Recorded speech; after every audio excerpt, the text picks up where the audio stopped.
Hi, everybody. This is Erika from In the Company of Cards and Lena from Lena Down Under. Hi, My guys.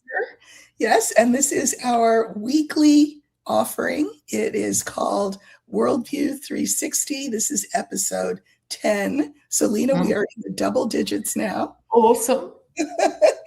And, this is great to have you here with us live. We generally try to come up with a topic or two, but I want to encourage you as we talk about these topics.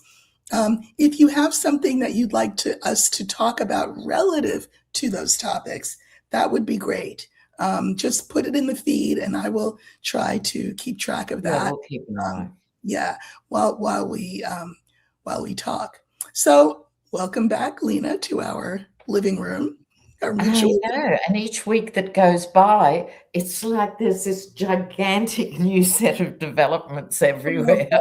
Yes. I mean, hopefully what we do, Erika, on this show, because everyone gets bombarded constantly, is to try and look at some of the underlying themes of why these things keep recurring. Yes, I think it's important to remind people that we are not the news. We are in this hour commenting on the news. Just in case you were wondering, I want to remind people that as a rule, we do not use cards here.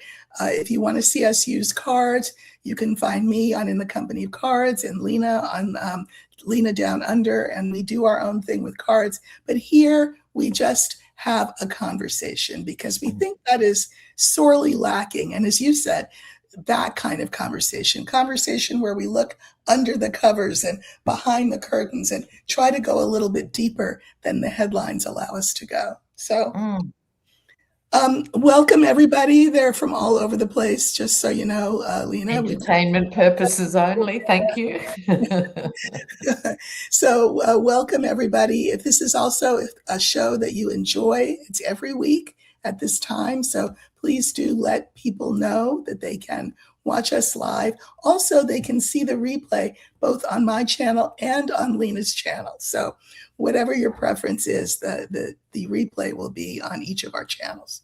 So Lena, we are going back to the subject of war because it's not like it's over. No. And when we talked about what we thought we'd like to look at, you wanted to just sort of give it a wider lens. So tell us what that means and why you think that's important. All right. Now, wars are not a new thing. And as we all know, we're told the history of the world through the eyes of the victor. Right. So that does two things simultaneously. It glorifies aggression and takeovers and theft on a grand scale. And it also diminishes those who were beaten in war or subjugated through that series of violent acts.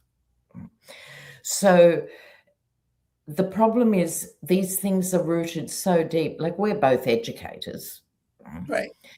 But these things are inculcated in people so deeply. But I think I just want to take a minute or two to talk about nationalism, because wars that we understand are about acquisition of land, resources, people, and power. But it forms another function because it reinforces nationalism. So regardless of our family situation or whatever, all of us are drenched in nationalism from childhood. In fact, it's biggest in childhood, right? Yeah. So in the case of the American narrative, it's the biggest, the best, but it also brings in these words like the most free country in the world, like other countries aren't free, you know. So there's this thing of whipping up nationalism, and it doesn't matter if you're a baby in Belgium or in Australia or Milwaukee, you're taught that your country has these amazing values. Can I say a word about that? Because I saw someone on, I don't know if it was Instagram or YouTube, but they made an interesting observation on exactly that point. They were talking specifically about the Israeli argument, Zionist argument, that says Israel has a right to exist, meaning that nation state has a right to exist. Well, that is not the terminology or the understanding. As the guy said, and I don't remember his name, but to my way of thinking too, people have a right to exist. Human beings have a right to exist. But once you start sort of broadening the nationalist to the nation state, well, then anything is possible, including the sacrifice of those who have a right to life, which is people, human beings, right? So the concept of the nation state is this sort of amorphous, like, what are we really talking about here? Right? Because we're not talking about people, because if we were talking about people, there would not be wars because people get killed in wars. Yes, and nation states, there's been nation states for, I'm going to say 8,000 to 9,000 years, because there were the early Byzantine states and things like that. And India and China both go a long way, but they weren't nation states as we'd understand them today. And so if you look at a map of the world today, all these countries have been, through their various histories, created comparatively recently. Right. Like, I don't think Italy was even Italy until the 1860s or something. That's right. Right? It's all so people beat their chests and Italy.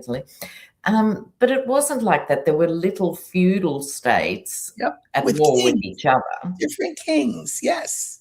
Different kings and counts and dukes and alliances with popes. So, Florence was fighting with Milan and Milan fighting with Venice and Venice fighting with the Ottomans, etc., etc. So that's just a recent point to capture people's attention in a way. Right. So these nation states are comparatively recent if we look at the map. And so I had an interesting experience in Venice because Venetians see themselves separately. They have their own dialect. It's the same in Sardinia, because this is so recent. Right. But I was talking to a gondolier, as one does. And being the sociologist that I am, I always want to know, everything about where they live and grow up and where they went to school. And I was having this long rave, and I said to him, "Do you think of yourself as Italian?" And he said, "No, we say we're going to Italy." So if they leave Venice and go to the mainland, they see that as going to Italy. Okay, so that's interesting. And I'm going to say something related to that too, because when Italians and Irish first came here to this country, they were not seen as white. They were seen as Italian and Irish.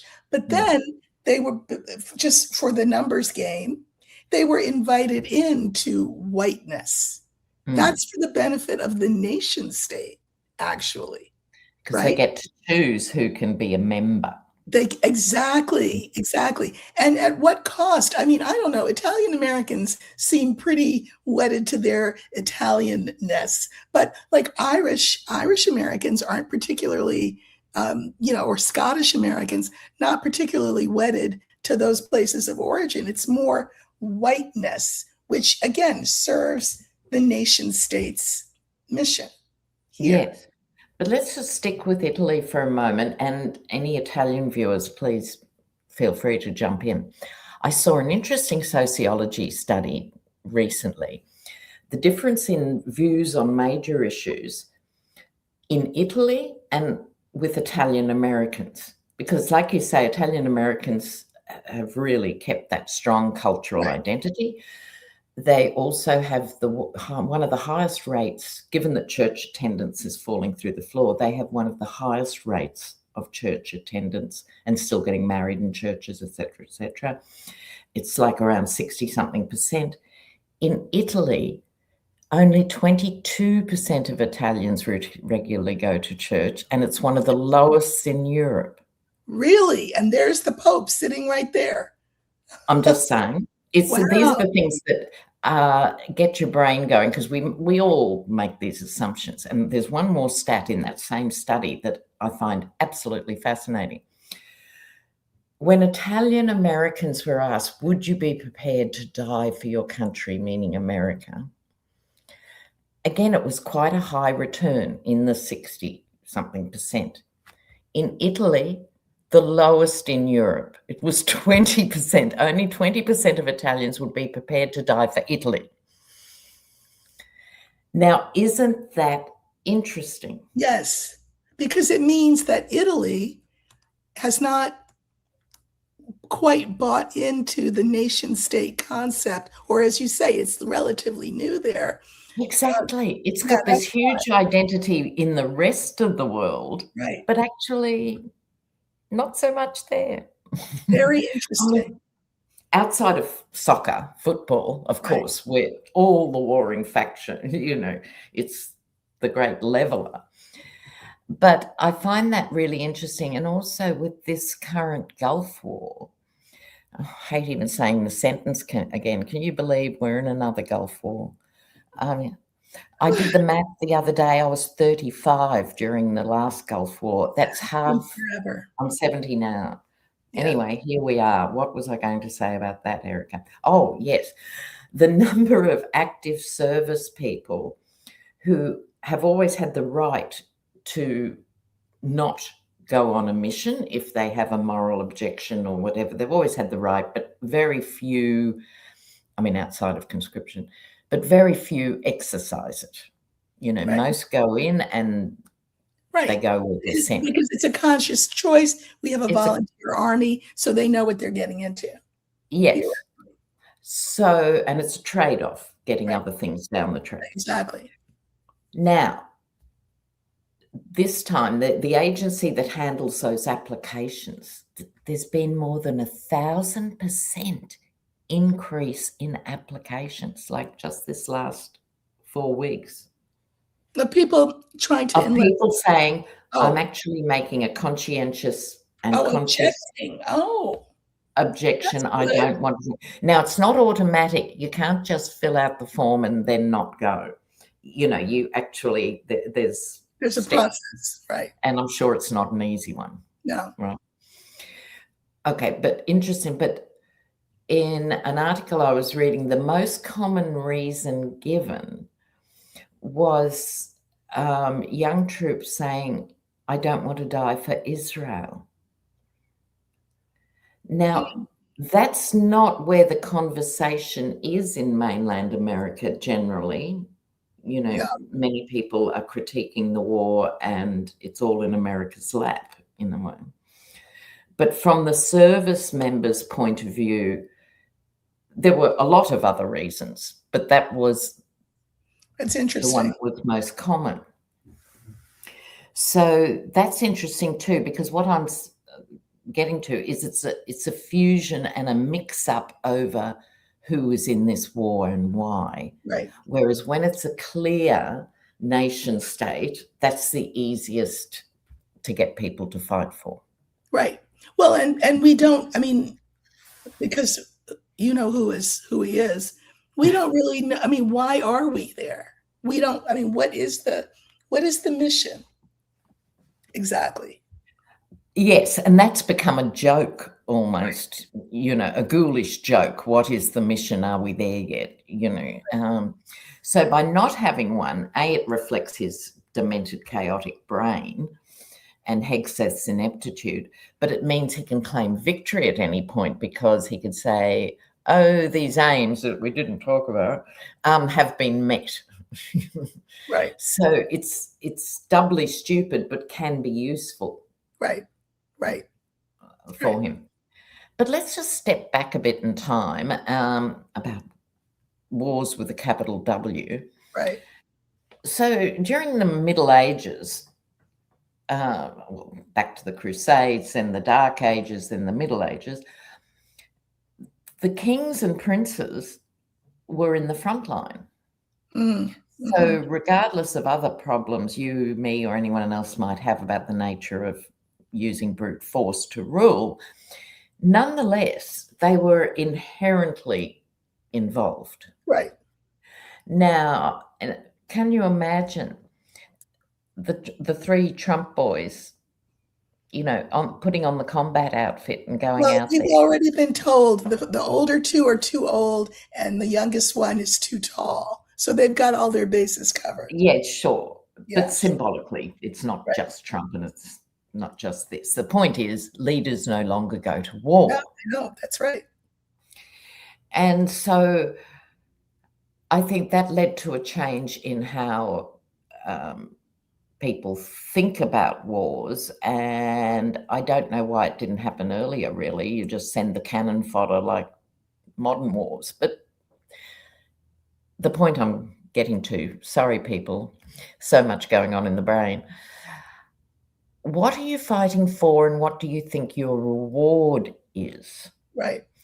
So we were completely thrown in the West when there was, remember, wave after wave of suicide bombers. Mm-hmm. And that was so scary because even though routinely soldiers are at risk of losing their lives and so forth, here was a different paradigm for people who were prepared to actively kill themselves in the cause on that day. Right. So in order to have a warrior class, whether it's the samurais or, any other warrior caste and class, you have to have a mindset that is massively appealing to men. Right. And so part of the problem is there's this pent-up toxic masculinity purring away at all times, I think, in most societies. You can say virtually all. And so wars provide like an outlet on one level to that, to prove masculinity. And I think one of the things I'd look at sociologically is the problem we've got in most of our modern countries is there isn't an initiation point for young men. Mm-hmm. Right. Now, all Indigenous societies did have a version of initiation for young men and young women. Mm-hmm. And now that's gone. You've got this, it's a vacuum. It's a social vacuum. Right. That is happening, which is, I think, the reason why, MAGA are these macho beta men, as in BETA men, looking for daddy. So do you want to pick up that one of people looking for daddy? Well, I mean, we still have people on both our channels saying, who's going to fix this? Who's going to save us? Who's the next one? And that thinking, I think a lot of our thinking and our leaders' thinking is very 20th century and completely outdated for the century that we now find ourselves in. These questions are inappropriate. They're irrelevant to really what's going on. So I think that's a problem. I think that when you talk about men and initiation, et cetera, you've got that entire incel class. Incel standing for, of course, involuntarily celibate. So they can't get a date, if you know what I mean. And they don't have identities otherwise, really. Yes. And this is a problem. So when neoliberalism under Reagan and Thatcher came in and killed those big blue collar industries, that was where men, they'd leave school early, they'd get a job in a mine or in a big construction environment or a timber mill, and they became men. Right. Well, I think that the felon is, or at least not the felon so much, but people around him are very well aware of this this chasm, right? This big hole in the soul of these young men. And I also think they see it as an opportunity not just to build an army, but to build ICE. Yes, that's their fantasy. But yes, because ICE will be a personal military. I mean, that will be what that is, like the brown shirts or the black shirts. Yeah. Yeah. So it's very damaging in society, because in peacetime it's got to go somewhere, and that's where you get a lot of lateral violence, and domestic violence. Right. This is a good definition. The hippie hiker says incel is largely characterized by deep resentment, self-pity, and the objectification or denigration of women. I think that puts it very neatly there. Absolutely. But there's another more anthropological point I'd like to bring up here in relation to war. Sorry about jumping back and forth today, my brain's... We're good. We're fine. So in societies that go to war, often the ones who are lauded are the leaders of what are then written up as valiant particular battles and so forth, which is why Patton and Rommel and Churchill and stuff, come to the top of this hierarchy of war. Eisenhower, right. Yeah, right. The hierarchy of war, which then everyone actually finds their place by saying these are the good guys. Right. Now, what sets those men apart from others was actually their strategic brains. Right. Now, I've spent, as you know, a lot of years with Maori people from New Zealand and Pacific Islanders, and they came with, in terms of colonization, they came with a reputation as fearsome warriors. Right. Now, Maori in particular are very proud of that reputation, right? But what certain Maori thinkers and academics are talking about, and they said, look, the problem is we're allowed to still be a warrior people, right? And then it's channeled into sport. It's a bit like Black Americans in the States, it can excel in sport. But the point I'm getting to is other things were prized in chiefs, and one was oratory, to be able to inspire people.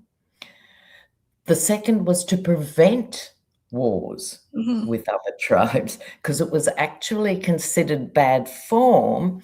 If you had a chief, it was fine to maybe have one or two mini wars and skirmishes and then make a deal. But if you couldn't navigate that deal, you didn't want to lose all your best young men. Right. Find out over and over because of some ego-tripping chief.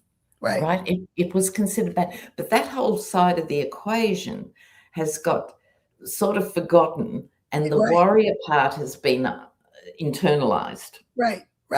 Well, I think you could say a very similar thing here.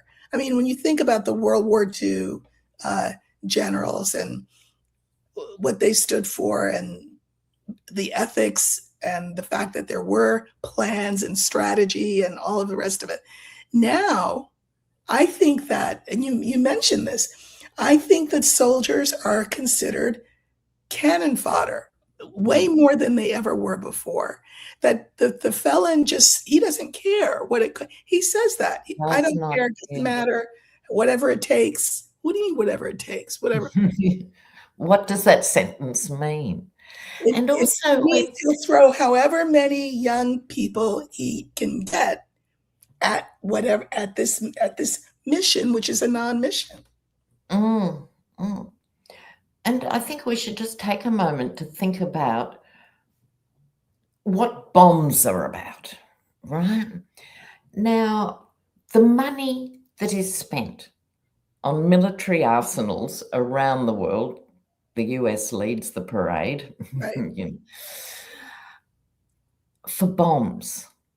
Now, I'm sorry, I cannot make a distinction between a good bomb and a bad bomb. Right. And how the hell we sleep at night knowing that we, in one way or another, are paying for this and delivering this stuff. There's no such thing as a good bomb. No, that's true. There's no such thing as a good bomb. Also, I mean, there are bombs to consider, and also there is to consider the fact that hand-to-hand combat is, again, a pretty 20th century and before way of fighting a war. Iran doesn't have to fight us hand-to-hand combat in any kind of trenches. All they No. have to do is keep the Strait of Hormuz closed. All they have to do is, when we say, oh, we'd like some oil, please, say exactly what they said, which is, oil? We don't have any oil for you. That's And all needed. And what is happening now, of course, is other countries, European and Asian countries, are speaking to the leadership of Iran. Right. And I'm not for one second defending these maniacal, misogynistic, theological tyrants. But in terms of this particular discussion, the fact they're letting some through and then closing the gate again before the American oil can get through I think they said is something. fascinating. I think they were very logical and very strategic. And I mean, it's only, I can chalk it up to stupidity that we didn't think that this was going to happen. By we, I mean, I don't mean we, I mean Trump and Nixon. Yeah, which Whatever. is that what Iran said today is, so the Strait of Hormuz is open to anyone who is not Israeli or American or is aiding either of those two countries. Mhm. Anybody else, come on down. You're welcome.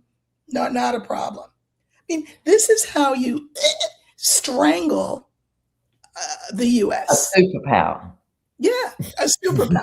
Well, a superpower that is so, I don't know, again, so 20th century that they did not realize the merit of being more, again, strategic about our energy resources. You know, Exactly. come on, right? Well, you know, he's getting rid of windmills. This is his new thing. He's always had a thing about windmills, but now he's on a new crusade to get windmills. His theory being, so if there's no wind, then the windmills don't turn, so they're useless. He's really stupid. He's really a stupid. Yeah, beyond stupid. But he has an excuse because he is known as the most stupid man in the Northern Hemisphere. But what about all of his enablers? That's the thing. Exactly. But also the conservative resistance to moving to sustainable energy generally. Let's just take the war out of it for a minute. This love affair with fossil fuels. Yeah. It now Labor and the Dems should be saying, this is our time to go green because it's a national security issue. We do not want to be here again in 8 years, in 12 years, in 15 years. We could be energy independent. And they're not making that case. They are not. They're not making the case. So, yeah, look. Well, again, because they're still thinking in 20th century ways. Also, I love that people seem to think there's good guys and bad guys, and the bad guys are the Republicans and the good guys are the Democrats. That's not true. It's not true. There are self-serving interests on all sides. Both sides. Yes, it's a different breakdown. It's those who are indifferent to the quality of people's lives, who are indifferent to any issues other than acquisition of personal wealth. That's right. And everyone else that then is on a ladder of those who would like to be these people, those who know they'll never be these people, but still have a soft spot for thinking the rich are clever and marvelous. And then those at the bottom, who are the majority, if you think about the hollowing out of the middle classes, most people, but they get burnt out and exhausted by the treadmill. And so when someone like Mamdani comes along and actually throws the net out and says the unspeakable, like, well, we should have free transport and free early childhood and something. He was pilloried as being at best a naive, utopian communist. Pilloried by Republicans and Democrats. Exactly. Dems would not support him. No. And so he's making, to me, regardless of where his mayoral term ends, what he has done, and I think he's done better than I expected, actually, in the sense of, as these things don't happen, he has been crystal clear about saying, well, we could be doing it if we tax these people over here 2%. That's right. So, which is coming back to your point, which is it's not about that, it's about wealth inequality, because with that comes racism, because people kick down. Right. And so because of all the systemic issues that keep Black and brown people in their place, they're always the one. But that reminds me of another issue too, of why the Iranian thing is so shocking to the administration and probably to most Americans. Iran knows the US really, really well. That's right. That's true. That's true. And you know where I'm going with this. And America, by and large, has no clue. No clue. How Iranians think, what they believe, what they're fighting against, what their identity represents to them. No clue. So on top of this muscular position on the Strait of Hormuz, they're actually mocking Trump. Did you see the Lego video? No. Iran put this video out, and it's the characters are made out of Lego, those little blocks. That the whole thing is like a Lego movie. And basically, Trump looks terrible. He's portrayed in his battle light as he should be. And basically saying how naive he and America are to think that they can just come in and sort of bowling ball Iran like it's a bunch of pins. That's not going to work. It was very clever. They had some sort of black rap soundtrack that is very clever and just humiliating, because they understand American culture. If you're an American and you're watching that, it's very impressive. Could we do likewise? Could we come up with some sort of, ad that would be equally humiliating and engage Iranians? Yeah. No, we could not. Would not know where to start. It's part of this exceptionalism. We expect the world to know all about us. But what we don't do is the other side of the equation and say, well, we should know about the world. And this is to our great, great detriment. Yes, we're at a watershed moment in this wake-up call. We are. I want to remind people who don't know, because I'm sure Americans all know, but for those of you who are elsewhere, that the next No Kings March is coming up, protest, whatever, is coming up on Saturday. It's the 28th. And that's kind of also part of it, is that not only do we not know other countries, but people who really want to do something about all of this and don't turn to even our own history to see how to do this in a way that will be productive and effective. We don't have to go far. I was born, you're 70, I'm about to be 70. I was born in 1956. Between 1956 and 1958, so went from when I was a newborn to a 2-year-old who could walk and talk. The Birmingham bus boycott happened. This was because in Birmingham, transportation was segregated. So people who had to they didn't have cars. They were poor people. They took the bus to work. They boycotted the buses. They would get up at 4 o'clock in the morning, put their work shoes in a bag along with their lunch, put their sneakers on, and in rain and cold weather and wind and heat, because it gets hot in there in the summer. And threat. Yes. And exactly. For 2 full years, there was this bus boycott where nobody said, oh, that's not convenient. It's not between 12 and 2 on a Saturday. I can't do it during the week because We are, and my partner reminded me that was 70 years ago. So I guess, only those of us of a certain age and maybe, I don't know, interest level younger or something would remember or would know or would study it. And they don't teach these things in school. Trump's gotten rid of all of that.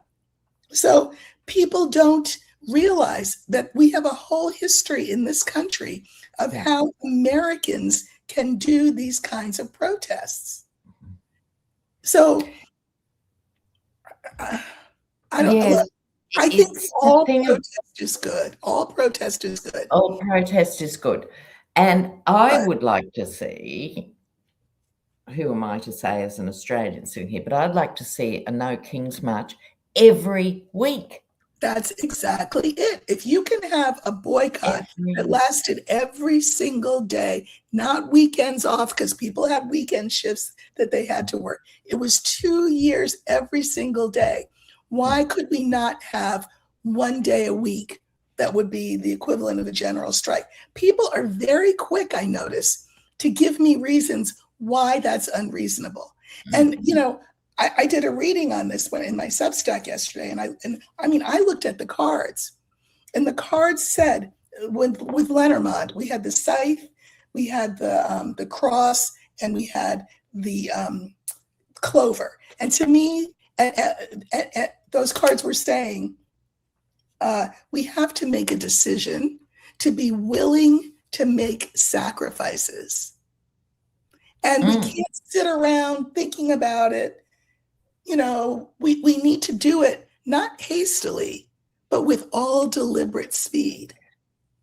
With deliberate focus, and to keep going and keep going. But people they're not used to it, and they've forgotten, and they certainly don't come asking the 92% or the 94% or however many there are of us who could say, even the young ones among us, Black people I'm talking about, have a either literal memory of this.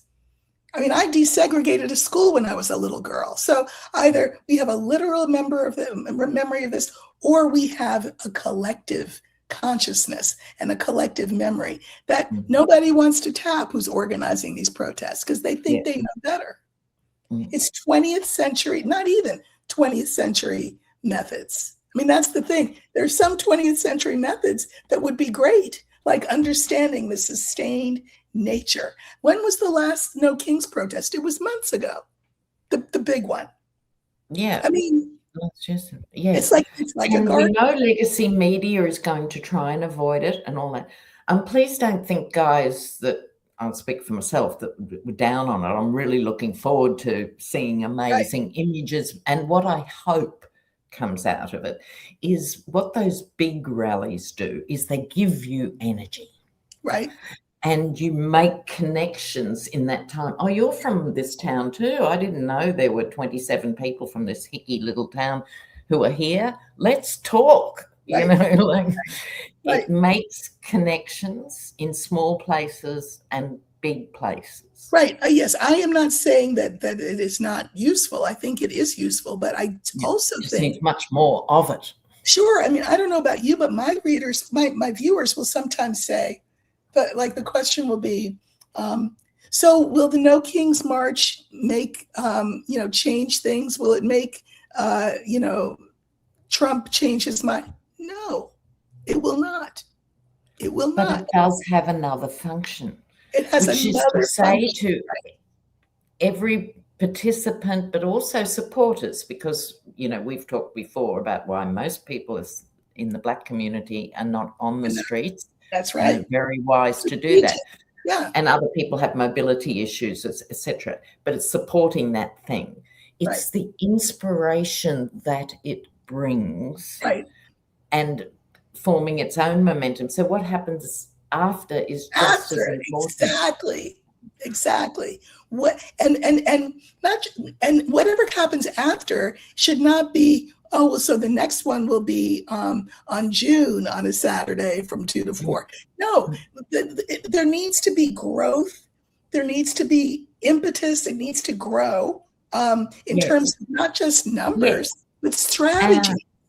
And momentum, generally, to be part of that momentum, but strategies can come in all forms. So other than millions of people at a march, which I think is fabulous, so I want to reiterate that. Right.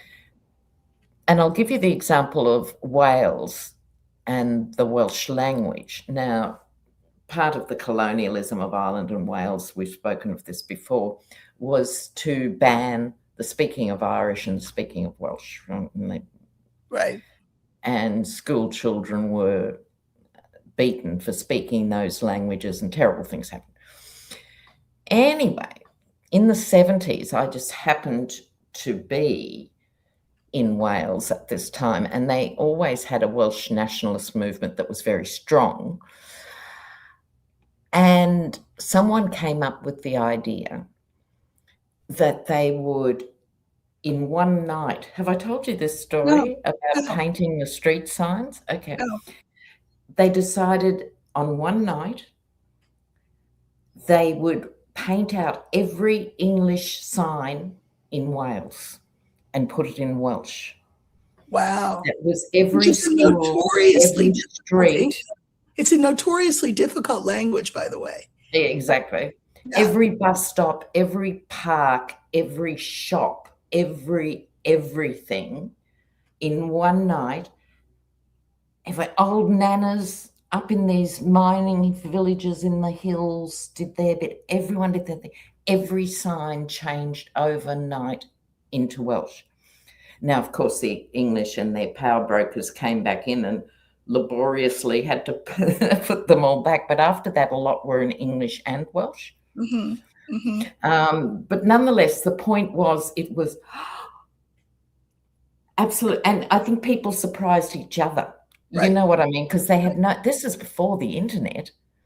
This was handing out leaflets secretly in pubs and bars and things. So people had no idea if it would even work. Right. But it sure worked. So my point of all that was there's room for every sort of guerrilla strategy. Also, I'm looking at the comments. We're good.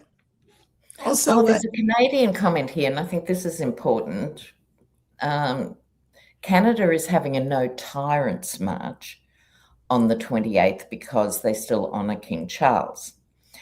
Now, I am part of the Commonwealth, which included Australia, New Zealand, most of East Africa, and big parts of Asia, the Caribbean.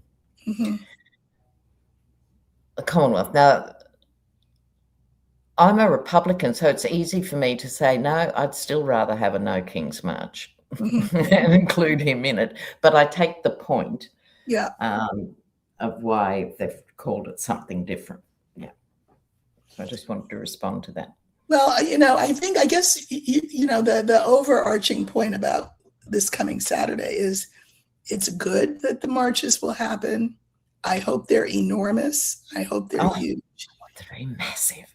But I look forward to hearing when the general strike is going to be. Yeah.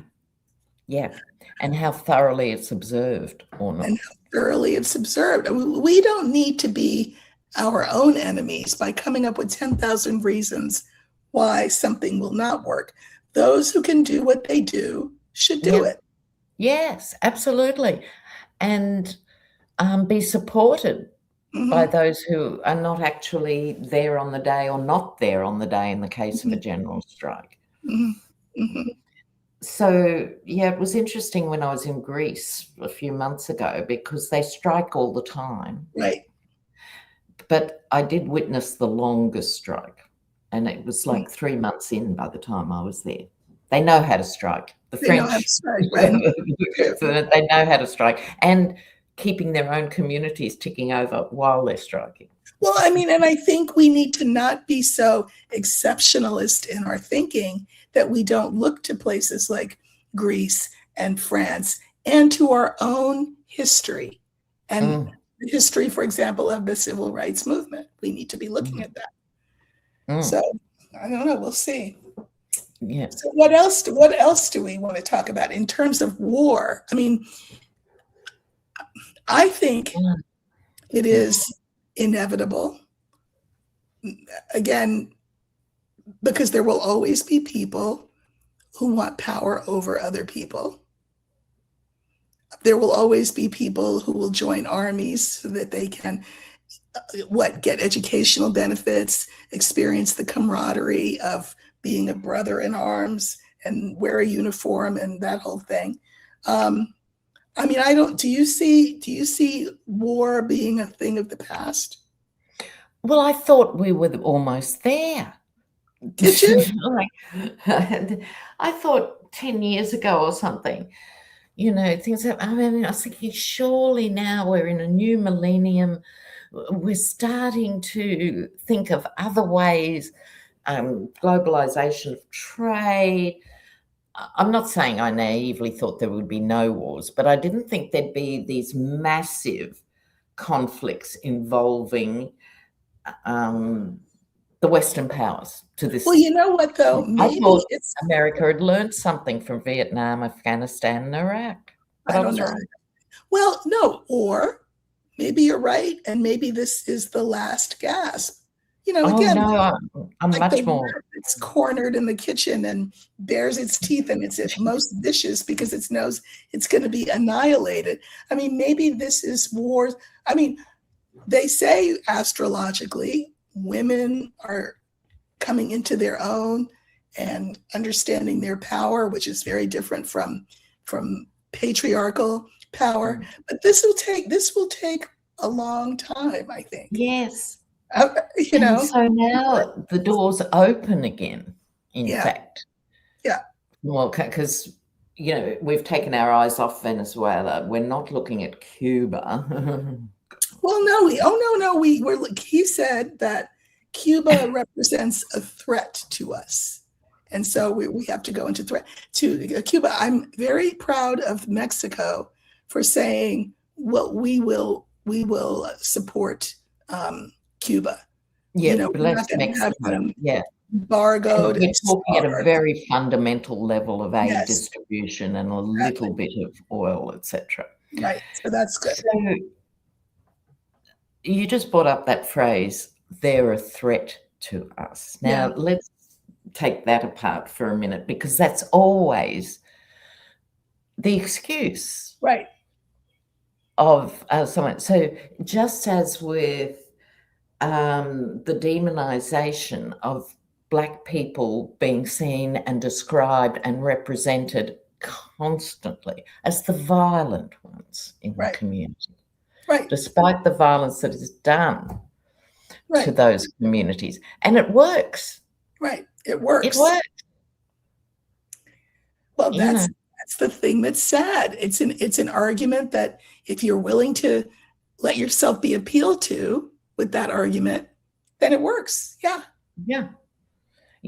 So when troops were being conscripted and sent to Vietnam, part of the training apparently was to have cardboard silhouettes like the typical coolie hat. Right. To do your firing practice. Yeah. And that was very much a undermining of the depersonalization. Right, depersonalization. I mean, they didn't even call them Vietnamese. They called them gooks. Just like and the Viet Cong.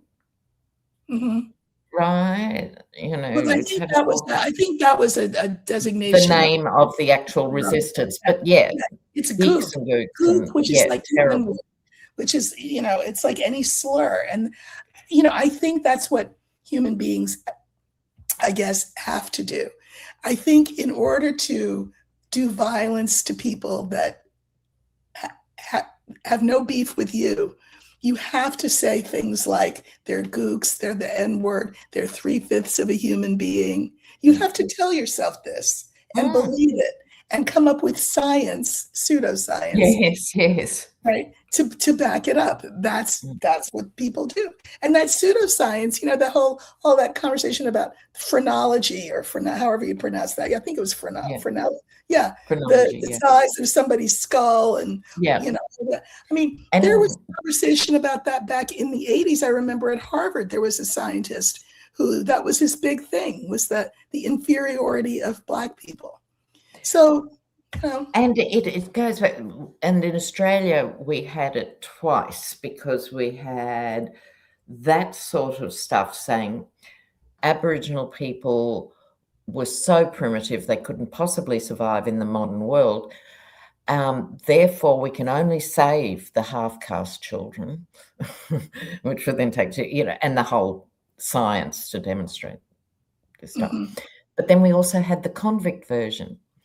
So convicts' heads were measured. Now, in the real world, the convicts consisted, 80% were the poor, Irish and English, and the political radicals, the Irish nationalists, were sent to the colonies because they were considered too much of a threat to be left in the main country. So despite the fact it's poverty and politics, and we as Australians internalised that right until maybe the 90s. It was like, convicts, but at least we're straightened out now. Or there'd still be a bit of a larrikin reference, but it was still sort of a source of shame on some level, Right. Weird duality of pride and shame. And it wasn't until The Fatal Shore came out, which I think was the late 80s, early 90s, when Australians, for the first time, prior to that, if you weren't a historian, you never read what people were convicted for. You had no idea. It was just like, oh, my great-grandfather, Right.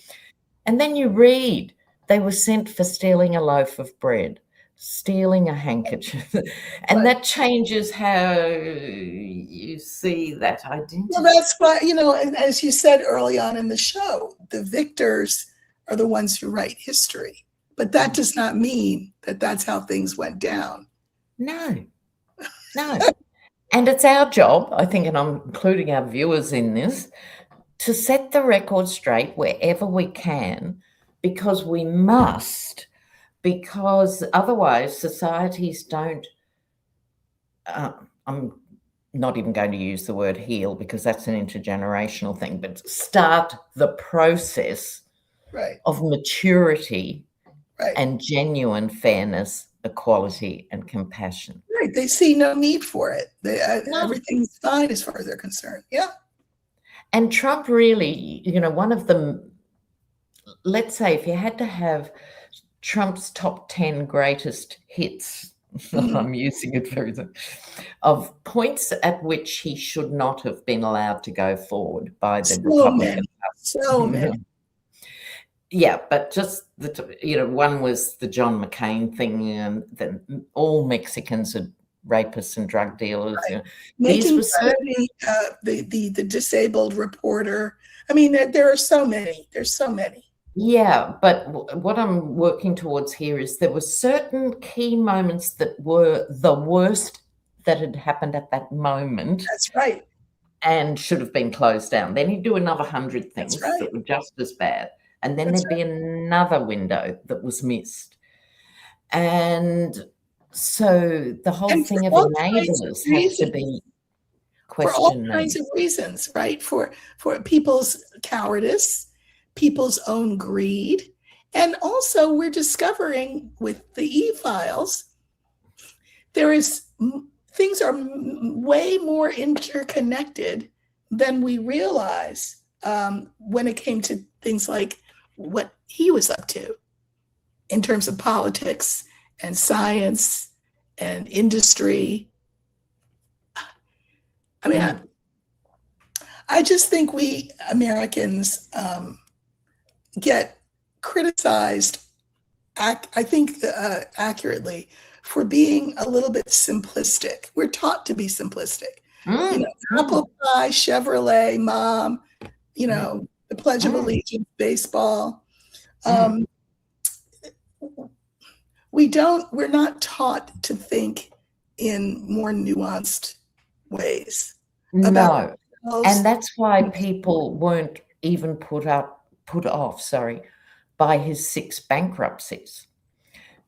Right. I've heard so many times well, I was bankrupt twice and I came back. He came back from 6 bankruptcies. Well, that's how cool he is. I said this to you before we went on screen, though. People will say things like that. They'll say, I voted for him because he's going to be good for the economy because he's a millionaire and he's a businessman. Yeah. Okay. Or what? So that was one reason. He's not going to get us into any forever wars, etc. That's really good one. The fact that you could ignore, as you said, all those bankruptcies, all those, how many times is he a felon? 40 something, right? The newest thing today is that he took, well, I thought we already knew this, but Jack Smith, his report, that he took classified information and it was so classified, only 6 people in the country had access to it. And he went and showed it off at his club. So, I mean, to me, that's bordering on treason, depending on who he shows it to. Exactly. Yet they'll throw the treason word out for anyone who has the slightest. Exactly. So therefore, the word becomes meaningless. Well, I'll tell you what, I think that Americans really need, nobody wants to hear this. I think people need to investigate their own hearts, people who supported him 3 times. Because in my opinion, it had nothing, it wasn't about the economy. It wasn't about the price of eggs. It wasn't about the forever wars. It was about misogyny and racism. Racism and collectivizing that as owning the libs. Yes. Yes. Right. Until we acknowledge that and really look inside ourselves around that, if he could run for a 4th time, he'd run. Yeah. I love this in the comments from Talon Young, 1969. My high school history teacher frequently used the phrase, the kooks for hippies, the gooks for Vietnamese, and coons for black. Yes, 1969. That's not that long ago. No, and there was that huge resistance and change and breakthroughs and things that happened. It was one of those times in history.